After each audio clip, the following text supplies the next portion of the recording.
Is the good news that Charlie Kirk stubbed his toe really bad? No, but I think this is really cool. A sodium ion portable power bank coming to the market. I think this is really cool. So, for most battery technology, chat, it's lithium ion, right? But this new type of battery uses salt. It's a special salt ion battery, and that is so fucking cool. Na plus power bank doesn't use lithium and can be recharged nearly 5,000 times. Just take a look here. In addition to being a more environmentally friendly to manufacture, the 9000 mAh Na plus can be used in extreme temperatures with less risk of overheating and has, Elecom claims, a lifespan almost 5,000 charges. Even if you were charging it every single day, after 13 years, it should still be providing power. Sodium ion battery technology is new compared to lithium ion tech, and production capacities haven't reached the level of lithium ion batteries. So while a little deal hunting can get you a basic 10,000 uh, lithium ion power bank from companies like Anker for less than $20, the NA Plus is debuting in Japan for around $67. But like, that's cool as hell. Milliamp hours, thank you. I don't know electricity, but I do know making batteries out of salt is a whole lot better than making batteries out of lithium. I think that's cool as hell. How stable is it? Lithium is, I mean, it's stable enough for use as a portable power pack. Um, Power output maxes out at 45 watts through a USB-C or 18 watts through the USB-A. Uh,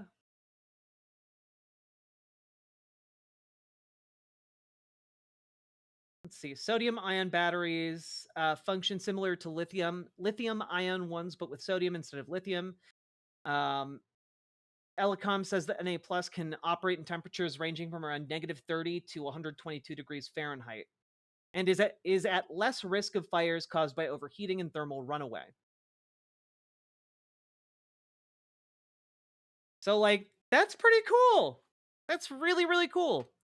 And given the fact that we've put way way more time and energy into researching lithium ion batteries and how to like tweak those and make them more efficient, the fact that we are now seeing like a sodium ion battery hit the market and like it is even remotely comparable, that's cool. That's cool as hell. Give it like another decade. We could have just sodium battery technology all over the place instead of lithium, which would be amazing.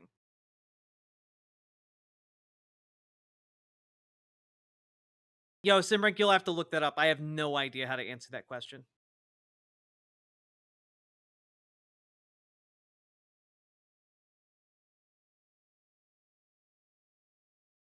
Uh, my understanding is that like the main drawback of the sodium ion battery is that it's bulkier at the moment, I but hear they're going to be equestrian working on that. batteries are the most stable batteries. It's true. That's why you always talk about batteries using horsepower. I agree, Sake Tanuki. Thank you for the 5 tier 1 subs and being 5 tier 1 subs less transphobic. I appreciate the support, folks. Thank you for making this show possible. Um, that being said, it is not the only piece of good news we have today. Folks, Maine officials will not comply with the Trump administration's trans athlete ban. I don't know what it is. I was not expecting Maine to be like the state that seems to be taking a stand against like the encroachment on trans rights, but happy Trans Day of Visibility, everybody. How great is that? The Trump administration has been threatening Maine, saying like, "Oh, you're violating Title IX by allowing these trans girls to play in sports." Um, and the Trump's health department gave the institutions about 10 days to bring themselves into compliance. And well, the Principals Association of Maine basically said, "Nah, we're not going to do that." So that's really, really great. The district statement says, "To our students, thank you for your maturity, perseverance, and dedication to learning through these distractions. Please continue to lead the way." Uh, they said that they are bound by the law, including the Maine Human Rights Act, which our participation policy reflects. And you know, I just think that like this is kind of where we're at. You know, uh, we need to be kind of aware that the times we're in, there's no like one person coming to save us. There's no one group that is going to come and save us. What we are looking at is a bunch of people coming together independently through various action across all levels of society to say in one voice, no, we will not be moved. Okay? And so what we're seeing today is also some really incredible stuff. Specifically from Senator Cory Booker, who I've had issues with in the past, but this is great. Basically, starting at 6 o'clock this evening, he took to the floor of Congress in the Senate and is going to be talking and taking up time and space on the Senate floor for as long as his body will allow him. That, in his own words. I believe he's still going to be speaking right now, just to check in on how that he's doing. outbreak. And while measles is spreading across our nation, He's been and we're speaking now having for one of the 4 worst flu hours. seasons in the last decades, HHS has delayed the convening of critical advisory councils at the CDC and FDA. These advisory councils are responsible for determining the vaccine schedule, what vaccines must be covered by insurance, and the safety, effectiveness, and appropriate use of vaccines. Now, you might think, well, but like what good is that? What good does that do? What good it does is that it takes time. It takes time out of out of the Senate. It stops the Senate in its tracks. And what we need to be seeing is more of this. It's not enough to just see it from one senator, but the fact that Cory Booker is doing it, following in like Bernie Sanders' footsteps. And I'm not saying that to say that like Cory Booker is the next Bernie Sanders, because he's not. He's a disappointing kind of neo-libby guy. But what I am saying is that the fact that a disappointing neo-libby kind of guy like Cory Booker is now taking steps to gum up the works in the Senate is good news. Why didn't they do this for the CR? Genuinely, because Chuck Schumer fucked us all over. That's the short answer. Um, I think a lot of people in the Senate thought that Chuck Schumer was just going to say no and force a shutdown, and then Chuck Schumer chickened out. That's my understanding. Um, the Dems have responded to the backlash over Schumer with a dramatic increase in performative bullshit. I agree, but I think that is basically, I think that's kind of good. You know, I think that we need a lot more performative bullshit to suck the air out of the room of the Senate. We need to basically make it so hard for things to happen in the Senate that we bring everything to a standstill in that way. Um, he's doing an actual filibuster. It's not really a filibuster, but like if you think about it this way, he can hold the floor for about as long as he wants. Um, as long as he is capable of speaking. And honestly, if we did that with every single senator that we have and just did cycles, Dems could basically hold up the floor for a very, very long time.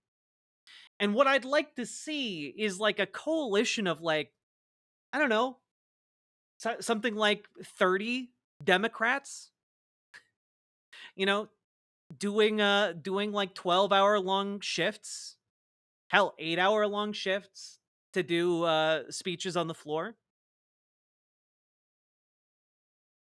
That's true. That is true, Paladin. A lot of people are going to be bamboozled into voting for these people based on these antics. I do agree with that.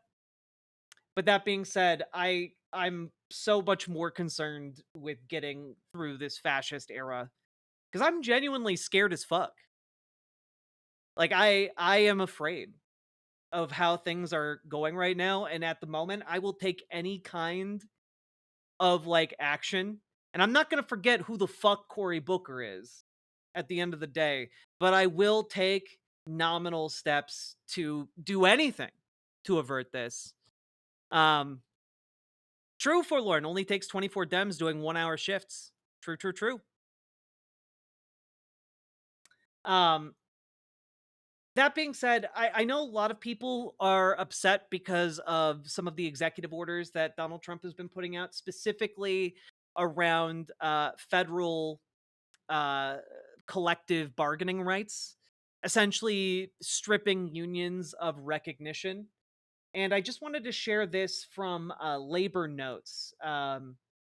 This is from of Chris Doles, president of IFTPE Local 98 at the Army Corps of Engineers, and just something he said. If they get away with it, then they didn't overreach. They know they're creating a political crisis. Intentionally, they're smashing and grabbing. They're intentionally creating a political crisis, intentionally creating confusion. They think it's a crisis that they can manage. Our job is to make it unmanageable for them. Like that's some good shit right there. That's some good shit right there. He went on to say they can take away the recognition of our unions, but nothing can take away the existence of our unions. And like that's some fuck it we ball energy that I can really get behind. Like I saw that and I was just like, just inject this into my veins. This is great. You know? Because, folks, what's going on right now is not just hollow gestures. The hollow gestures are somewhat important to, like, holding up the legislative gears. But what's way more important is what is happening on the ground. And I have to tell you guys, on the ground, people are fucking marching. People are working. Okay? Here are the um, California Fast Food Workers Union on the march for better treatment just a couple days ago. Look at that. Fast food workers in California fighting for their rights, fighting against this administration. If people working fast food, working literally the lowest paid, least appreciated jobs on the planet can do this, so can you. You know? That's where we're at. That's where we're at. And you might be saying, but like, okay, but whoa, but Jack, like, things are pretty bad. And yeah, things are pretty bad.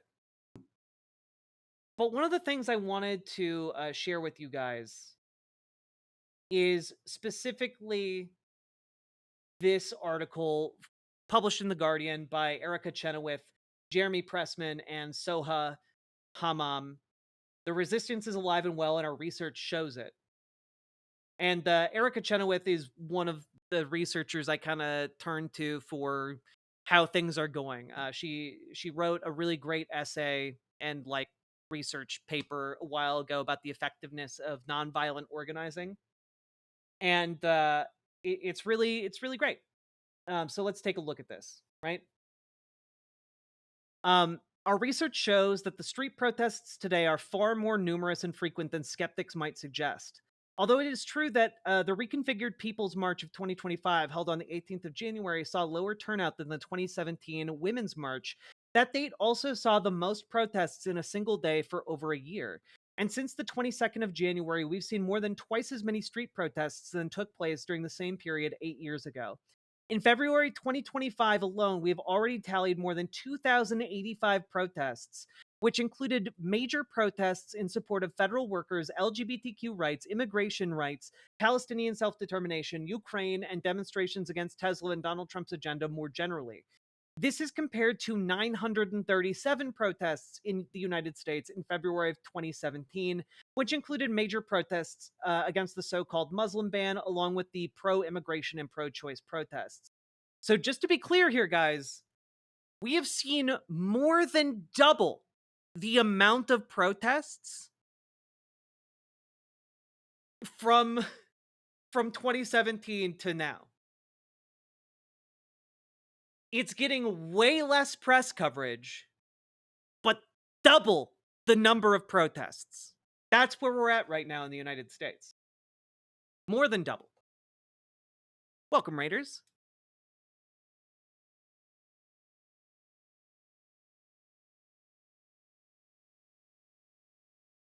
Yeah. Historically, street protests and legal challenges are common avenues for popular opposition to governments, but economic non-cooperation, such as strikes, boycotts, and boycotts, is often what gets the goods. Individual participation is deliberately obscure, and targeted companies may have little interest in releasing internal data. Only the aggregate impacts are measurable, and in the case of Tesla, Target, and other companies, the impacts so far have been measurable indeed. Consider the protests against Tesla in response to Elon Musk firing federal workers and blocking federal funding. The multifaceted campaign has a quite specific goal: punish Tesla, Musk's signature company. In addition to protests at Tesla showrooms and charging stations, people have also sold their Teslas. Others have called on mutual funds to divest from Tesla stock. The stock price has dropped significantly in the last month, perhaps in part due to Musk's Doge work. Absolutely. Mr. Anderson, thank you for the 5 gifted memberships over on YouTube. Thank you for being a union man. Always appreciated. And thank you for not being transphobic on Trans Day of Visibility. Appreciated. Let's see.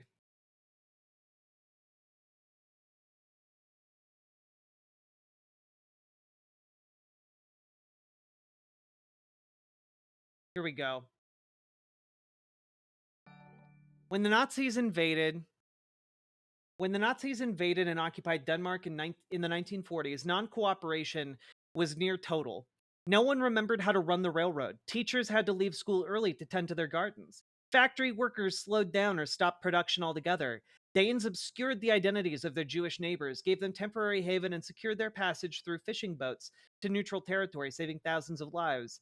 Similarly, in Czechoslovakia, 6 days after the Soviet invasion in 1968, the newspaper Veserny Praha published 10 commandments, writing, "When a Soviet soldier comes to you, you, 1, don't know, 2, don't care, 3, don't tell, 4, don't have, 5, don't know how to, 6, don't give, 7, can't do, 8, don't sell, 9, don't show, 10, do nothing."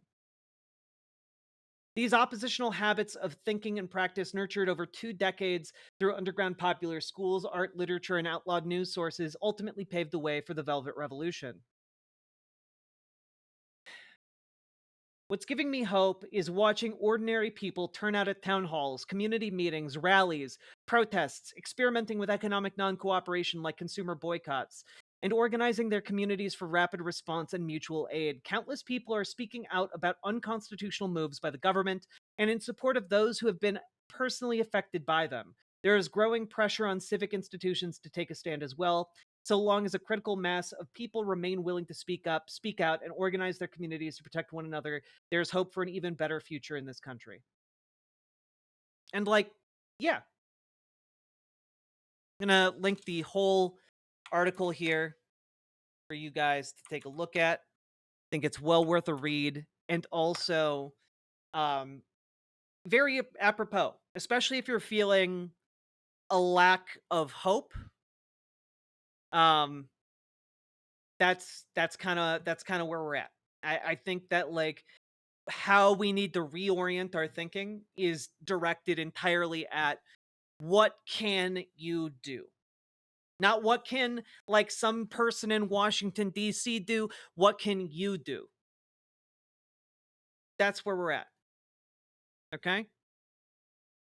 Civil rights and labor rights go hand in hand. Exactly. Like peanut butter and jelly.